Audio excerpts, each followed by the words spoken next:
Pet games aren't exactly the hottest game genre right now, unless you're like under 10. Maybe back in the days, back when Tamagotchis were a thing. But right now I get it. Kids are always asking their parents for a pet for Christmas or birthday. But parents know very well they can't really trust a 7-year-old to take care of a real living species. So what happens? They just download some free app from the Google Play Store or App Store and let their kid run wild raising a virtual pet on their iPad. But here's the thing. I actually think there's still some huge potential in pet games, especially if you're not targeting children as customers. That is why I'm making one. Huge part of these type of games are the mini games inside, so I thought to myself this would be a great place to put in some small games I've been working on. I was thinking maybe in the future I can get some suggestions from friends and family or anyone else, and we can make together a pretty cool project. So step 1 of making this game is... To start off, I took inspiration from Mesoamerican hieroglyphics. For example, Mayan hieroglyphics. I think you've seen them. As you can see, they have this square shape and all different parts that come out of it. Of course, these have different meanings, like any other writing system in the world. My thought process was, another thing in the world that is kind of like a pet are robots. So I started sketching a square body with arms sticking out of its side. The animals that inspired me a bit were octopi and axolotl. I know they're very trendy right now, but they also have a lot of appendages that spew out of them. These are very similar to the hieroglyphics that also come from the same part of the world, Mesoamerica. This pet is a robot. So for its appearance, I was inspired by my first family computer. An old IBM computer that had those old monitors with those white eggshell colored plastic around them, either because they've been sun damaged or they came out of the box like that, which I don't think so. I was thinking about using that color for the body. For the face, I thought about how way older screens could only display one color, for example green, before computers had full color, almost like a calculator today. For the arms, originally I wanted them to be tentacles, or maybe even those things that spew out of the axolotl. They are called frills apparently. But their best use could be actual arms that can be used in minigames later. You'll see what I mean in future videos. Let's go over the tools I'm going to be using for this project. All the tools I'm going to talk about are very cheap or at least accessible. I used to work a lot with Unity, but now I'm switching to Godot. It's great for starting out, and I really hope it keeps growing as a platform. And for the art part, I'm going to be using Procreate. Side note, there's a lot of people in the open source community that really wants to give GIMP a chance. I really hate it. I don't know how it hasn't progressed the same way Blender has in the past 15 years. Where Blender already is a respected member of the community, but GIMP, for some reason, still sucks so much. Some people even tell me to use a Photoshop skin for it, but I really don't want to go through with it. I'm just gonna stick with Procreate. And to be honest, it's more than enough for my purposes. I'm not really a good artist anyway, so I think it's good enough. To take care of any pet, you must consider its needs. The most basic ones are food and energy. In other pet games, they also use stats like health, for example. I was gonna use this metric, but I don't really know how the pet could get sick. I was thinking maybe something like computer viruses, but maybe for a future update. At the moment, I came up with a different way to screw up with this pet's health, more of in a mental capacity kind of way, with what I call the love metric. I'm gonna explain how this works in a bit. To recap, the main needs are food, happiness, and energy.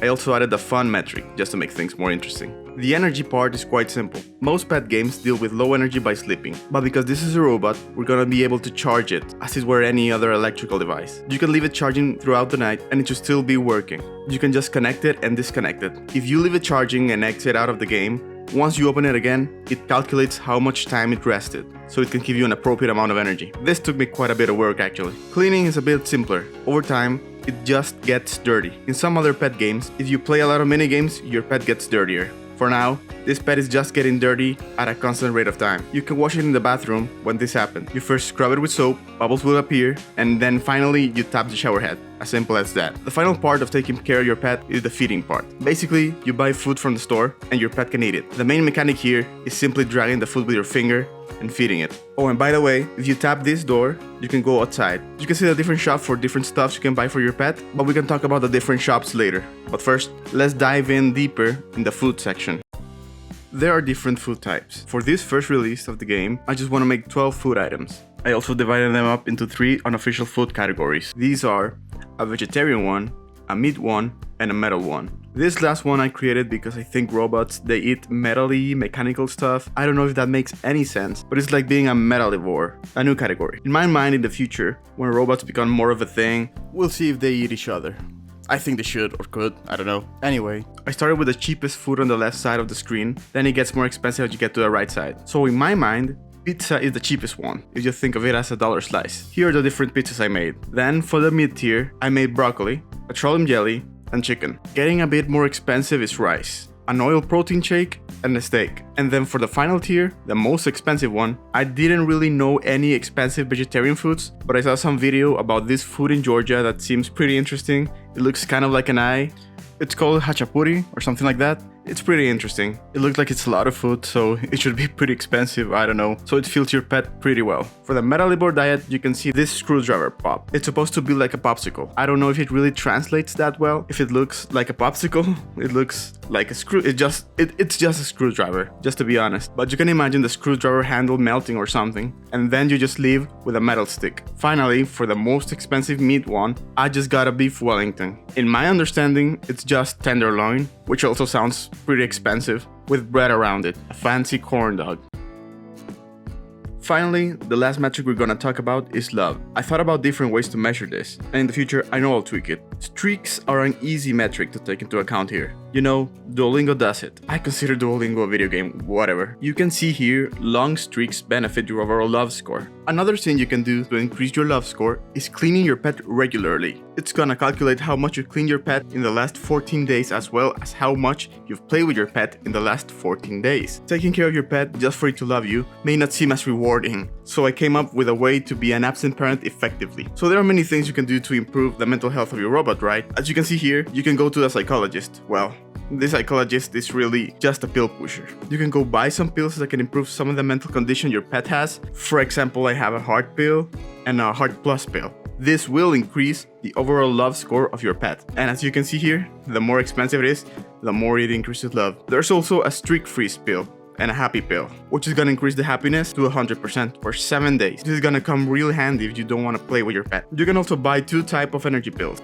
If you don't want to wait for your pet to fully charge, you can either buy an energy bar or a full energy pill. So these are your options in the psychology. Overall, I calculate love with the formula you can see on screen. I don't really know if it's the more effective one, to be honest, because with my testing, it seems like my pet doesn't love me at all that much. I'll have to keep playing to find out if that's true, and I'll make the appropriate changes if necessary. Let's go to the final part of creating the foundations for this game. Building the house. I gave the pet 5 rooms to play around in. This is the main one. I call it Playlandia. This is where you play with your pet. Here's a chest with your toys/games. This is where the mini games will be. And here's a door to go outside. We also have a bedroom. Here's where your pet sleeps. You have your lamp over here, as well as another chest with some secret stuff for you to find out on your own. Another room is the garage. Here you have a workbench where you can swap around your pet body parts that you bought on the store. On this corner of the room, I added an instrument. I really like this part, but we're gonna have to talk about this in another video. This room is also where you feed your pet any pills you bought. The other 2 rooms are your bathroom, where you wash your pet, and Foodlandia, where you feed your pet. All in all, you have 5 rooms inside your house and 4 places you can go outside. So that was basically it. We laid the foundation for this game. At the moment, it is just a basic pet game that has all the main functionality of one. Feeding it, washing it, traumatizing it, and more. However, if you want to be able to buy stuff for it, you'll need to be able to earn coins. And you'll be able to do this by playing the minigames we'll be building later. Stay tuned for next week's video, where we're gonna add the first 2 minigames. I already have a few ideas for the first few minigames, but if anyone has any suggestions, let me know. Thanks for watching, and I hope I see you soon.